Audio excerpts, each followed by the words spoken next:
That's a lovely face I'm making. If anybody wants in here Tuesday, make sure you do the quiz on the schedule page and bring it next Tuesday. Bring it week 5. Week 5, holy crap. Don't forget, exam next Thursday, right? Exam, hopefully you guys, it sounds like you guys are already slugging away. Judging from some of the things I'm hearing, it's tricky to find statistics that is presented fairly. That says a lot about our society, doesn't it? Yeah. Think about that, right? That says a lot about how news media portrays things when it's harder to find statistics that is portrayed effectively versus ineffectively. Linda, please. I just thought the Gallup.com website might be close to fairly Mm-hmm. to start. Yeah, I would default to not a news website, but a research website. Yeah. Gallup.com's a good one. Rasmussen, get in there, check out theirs. Rasmussen, Quinnipiac, which is a fun one to spell. Quinni,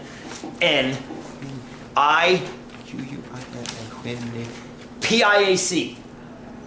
Quinn. Shit. Hang on. I might be spelling it wrong. Let me look.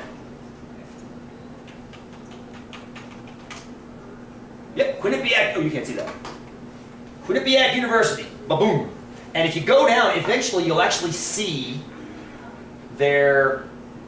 Where is it? Oh, maybe it's not showing up anymore. Their statistical. Yeah, this is it. Their statistical department. I think it's not poll. Quinnipiac. Let's just do statistics or something like that. Yeah. Yeah, something along those lines. They have a really, really nice little subgroup of their university that runs statistical analyses. It's generally pretty northeast of northeast U.S. focused. Connecticut, New York State, New Jersey. They're pretty much focused on like the political races in there. But if you're just looking for a graph or a result that's fair, they're usually pretty good. Another good thing is to just go to CNN or Fox News and find something that's wrong, and then go back and find their source. Don't forget that. Very often, they're showing you their interpretation of data.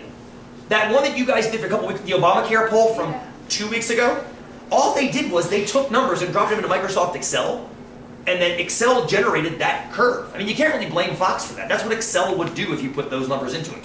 Just so you know, that was the default setting on Excel. So you have to pay attention to that kind of stuff because it ends up being misleading. So, is that fair? Yeah.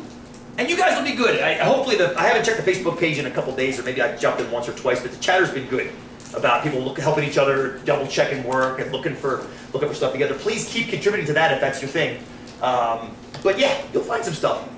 You'll find some stuff. Very often, if you backtrack far enough, you'll find the source data, and the source data will have what you need properly done. And Gallup's a good place. That's where a lot of source data comes from. It's Gallup. Thank you, Lynn. Good. Fair? I'll post some quizzes for next week too. I can't imagine, I'm going to post a bunch. I can't imagine you'll do, well, maybe you will. I don't know. Maybe you'll do a bunch of them. But with an exam due, you might not do any. And that's totally fine too. I got no problem with that. How are the quizzes for this week? Decent? It was gas and diesel, which you may have just taken a look at that and said, hell with it. That's totally fine too. And then there was and that was more or less, all that really was a nuts and bolts quiz. Can you calculate these numbers from that? That was all that was.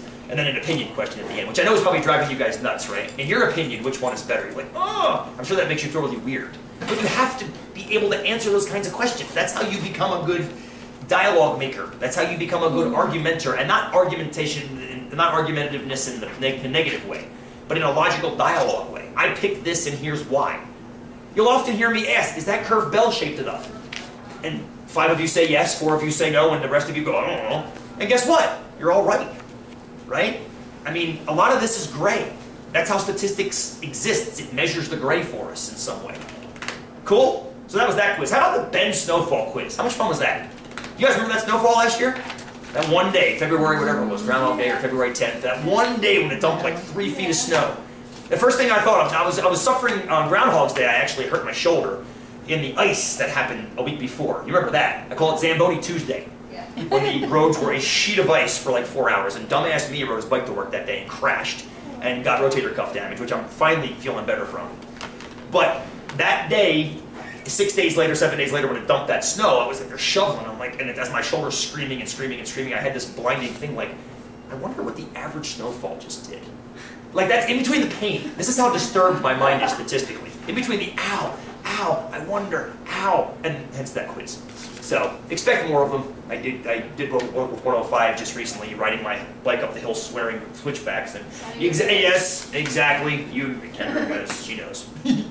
So anyway, good luck with the assessments. We'll have more for you. Lots of quizzes you can choose to take next week off most likely and be totally fine. I've been watching the numbers. Hopefully you guys